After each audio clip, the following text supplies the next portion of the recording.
What's up, YouTube? It's the Action Figure Grader coming back to you with another Hasbro Star Wars The Vintage Collection Market Update. Before I begin, let me say thank you to my Patreon supporters. You guys allow me to make more and better videos. If you're wanting to become a Patreon supporter, it's patreon.com/actionfiguregrader. We've got a nice wide array of items, both graded and ungraded, within the TVC line to talk about. The first one is Anakin Skywalker. On the foil card back, this has the free Boba Fett offer, the Ultimate Galactic Hunt version. Very nice, clean card. That one sold for $162.50 in Canadian dollars, and that equates to about $130 US dollars. 9 bids. This closed on June 6th, but you can see here it's a very nice, clean card. One little scratch there on the back of the card near the hang tab. 2 or 3 scratches, actually, but overall, probably like an 85-ish kind of condition, 85 plus. And there you go for a foil Ultimate Galactic Hunt Anakin Skywalker. What do you guys think of the new Obi-Wan series so far? Speaking of Anakin, so far I feel like the show is pretty mediocre so far. It's certainly an improvement over the Book of Boba Fett, but the story leaves a little bit to be desired so far. But hopefully we'll get some better action here in the remaining episodes. We'll see. Next up, we had a punched version of the U.S. card for Jango Fett. That sold for $195 plus $6.25 shipping. Pretty clean card overall. Just a little bit of edge wear in the bottom right-hand corner, as you can see on the back.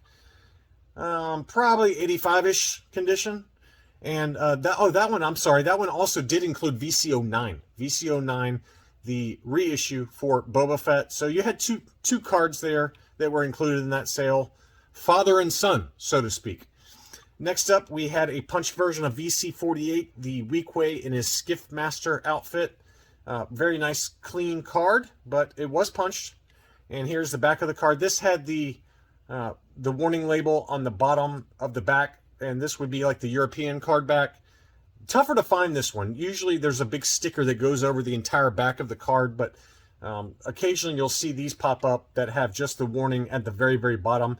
It was only really, to my knowledge, only on very early TVC 1.0 before they moved over to the larger sticker that covered the vast majority of the back of the card. But anyway, 130 US dollars took that one home, or 103 Great British pounds plus shipping. This price surprised me a little bit. It was maybe just a touch high, but this was an unpunched version of Ayla Sakura. This is the US card back with the Darth Maul offer. And it had quite a bit of edge wear at the top of the card back, as you can see there. That sold for $144.97, free shipping. But, you know, typically Ayla Sakura has been kind of selling in that $100 to $120 range. So this one went just a tad higher than I expected, especially given the slight edge wear at the top of the card back. A couple of our favorite is VC64, Princess Leia. A couple of those did sell. This one was a CAS-graded 90 example, and here's the label on that one. This was the Revenge of the Jedi, and it was graded 90, 90, 95 for the sub scores. This was graded in 2021. This one has no paperwork inside the blister and no offer sticker, so this, I assume, was the one from the SDCC Death Star box set. This one sold for $446.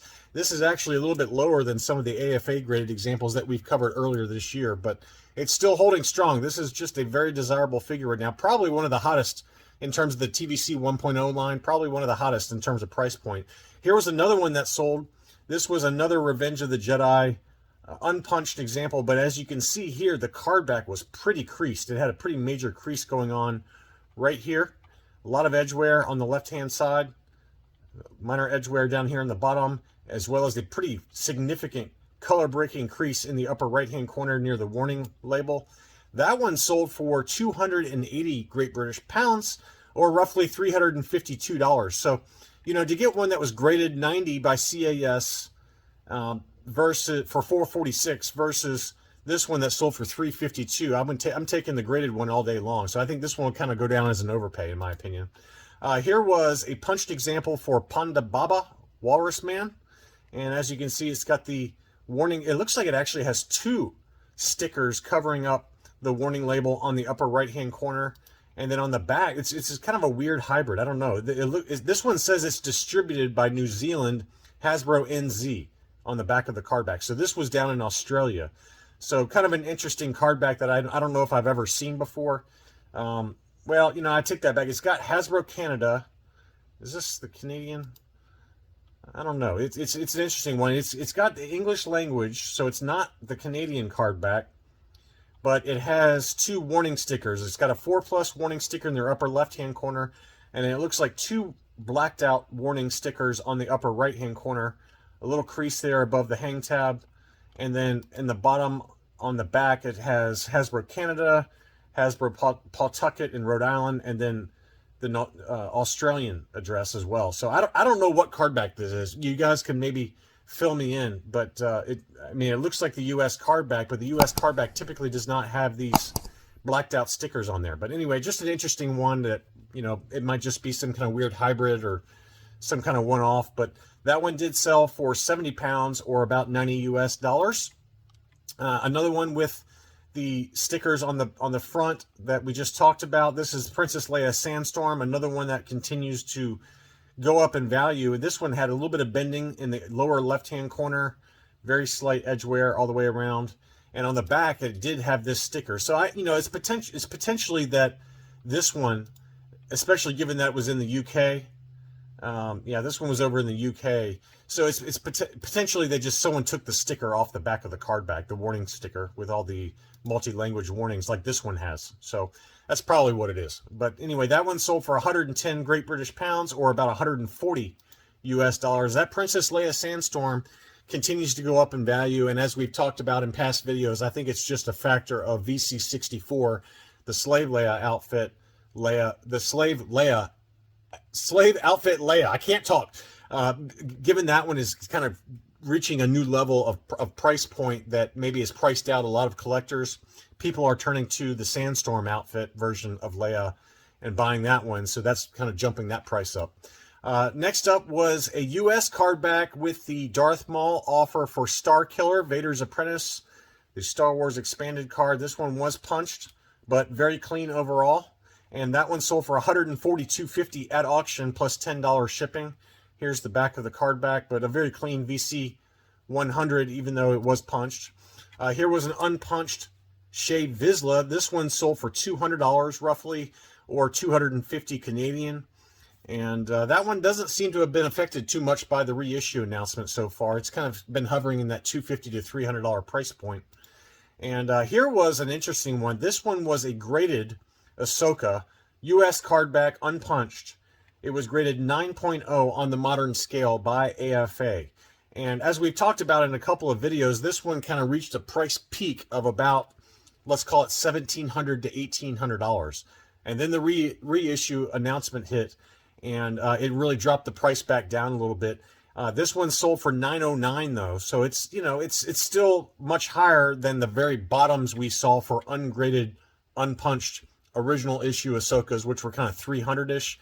They've kind of bounced off that low, but 909 is kind of a new price target to aim for a high AFA graded example of an unpunched VC 101 Ahsoka. This was an interesting lot. This was a bundle of 8 of the Target exclusive 3-packs. It had the Hoth Rebels, the Imperial set, the Villain set, both villain sets, one with Vader and one with Boba Fett. The Droid, Rebel, and Hero sets, as well as the Bespin Alliance set. So very nice set of a lot of items overall. All of them were unpunched. So nice, clean boxes. That sold for $300, only on one bid, though, which I'm surprised by.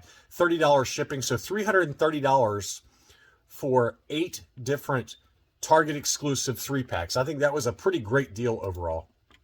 Here was an interesting sale that surprised me on the upper end of the scale. This one was VC 113, but this is the reissue of the Republic Trooper. This is for a lot of 10 though, so it was listed for $310. The best offer accepted was $275, so somebody paid roughly $27.50 a piece for the reissue unpunched Republic Trooper expanded universe card back. Just an interesting sale, given that, you know, that's slightly above where the retail price was, but you did get 10 of them. So somebody was army building with that one. Another really interesting sale was this one. This one was a beautiful, high-graded, uncirculated 9.5 SDCC exclusive Dr. Aphra Comic Set.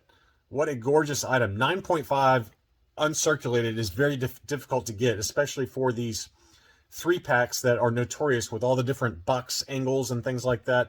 Lots of opportunity to have wear on these, even straight out of a sealed Hasbro case, which obviously this was, and somebody sent in a sealed case to get that uncirculated designation. So I was really curious to see what this would sell for, given that it was at auction, and given that I've been pounding the table for you guys to get this set, because I really think that Dr. Aphra at some point soon, and her 2 droids, BT-1 and 000, they'll make a live action appearance at some point. They just have to. It's a no-brainer to get Dr. Aphra and her 2 droids into live action canon for Star Wars. She's just an awesome character. So I've been saying, hey, this thing hit a bottom of around 40, 45 bucks, and it's been creeping up since then. 70 bucks, 80 bucks, 100 bucks. And this one was uncirculated, 9.5 graded, and it sold for $372 on 23 bids plus shipping. So big number, but you know, I think that 5 years from now, 10 years from now, whoever bought this is going to be really pleased, because there can't be many of these uncirculated 9.5s out there, and hopefully Dr. Aphra and her portrayal within live action content, whenever that does happen, hopefully it's as good as the comics are, because the comics are great. And I think that whoever bought this made a pretty good investment, even though they did pay up. I mean, you had to pay up for such a high grade. Here was a HasLab VC 000 Yak Face, the sail barge pack-in. This was an interesting one. It had a little bit of wave to the card, but it was still unpunched.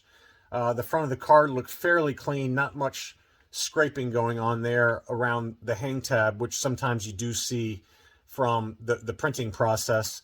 One thing that the seller did know that I did not notice earlier is that the blister on this one has a factory error where it's pulling away from the card back, and the seller was kind enough to show that. But that still sold for $260, free shipping. So interesting data point there for one that had some flaws. Here was an AFA graded 9.0 with an archival case of the vintage collection version of the Child. And this one sold for $113.50 on 26 bids plus $16 shipping. VC 184. There's a label on that one. Archival case 9.0 on the modern scale. Let's see what else we have. We had an AFA 8.5 Mandalorian in the Beskar armor, again with the archival case. 8.5 on the modern scale. That sold for $81 on 19 bids plus $16.10 shipping. So let's call that almost $100 for a Mando Beskar. Here was a Commander Gree. This one sold for 87 pounds or 109 US dollars. This one is the US card back with no warning labels on that. So an interesting data point for a punched example that had some flaws. I mean, it had some wear around the hang tab. It had some edge wear, a little creasing going on in the lower left-hand corner, but it still got 109 US dollars for it. Here was an 8.5 graded Walmart exclusive Tusken Raider. Very nice example there. That one sold for 130 US dollars plus free shipping. And here is a Boba Fett prototype armor, VC61, unpunched. And this one did include the Hasbro shipper box. Obviously, it had been taken out of there. And the box had some marker through the address on there. So I'm not sure how much value that shipper box really added, given that it had some, you know, it had already been opened and it had some marker on the front of the box there. But that still sold for $100. I think that's a pretty decent deal. It's not, the card is not perfect, but it's pretty nice. Probably 85 plus condition. Next up was a sale by Adam Berry, a Patreon supporter of mine. And he had a UKG 90% grade Quill, VC 227. Very nice example. That sold for a great deal. Somebody got a steal of a deal. This one sold for 50 pounds or $62.89 US plus shipping. That's a pretty darn good deal for a very high grade UKG 90 Quill. And another data point for those of you looking to just buy the mint on card pack-ins for the HasLab Razor Crest, the off-world Jawa Elder and Grogu from the Razor Crest with the chrome prawn I think that's how you pronounce it, prawn. Unpunched, really nice cards. That sold for $120 on one bid plus $10 shipping. So that's come back down a little bit. They were kind of hovering in that $150 to $180 price point, but this buyer got it for $130. That's a pretty good deal. And we're going to round out the video with a couple of creature / vehicle sales. This was a mint and seal box, Target exclusive Tauntaun. Box was in pretty decent shape, just very, very minor edge wear, nothing crazy. That one sold for $124 plus $9.50 shipping.